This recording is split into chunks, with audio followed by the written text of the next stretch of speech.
السلام عليكم شباب. هي السيارة اليوم عندي فيها كي سيارته جت فازم موضحة قدامكم. شمعة الهيتر، الفايكر سبيد، الأوتو، الهيتر معي الخمسة بصفة عامة. وهنا هذا اللي فيها المشكلة، هنا مصفاير رقم 5، مصفاير رقم 1، مصفاير رقم 3 اللي هي فيها تستاتا تامة واقفة ما تشتغلش. خشينا زي ما تو على الريد داتا ستريم،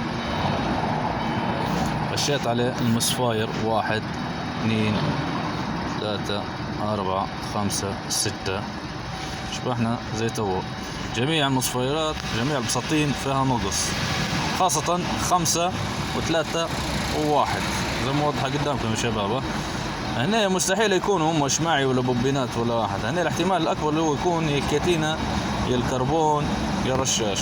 طبعا تو أكثر احتمال تو كشفنا عليه بالكاميرا اللي هو الكربون مغلوق نهائيا في الستاتا الداخلانية. هذا للعلم بس والتوضيح.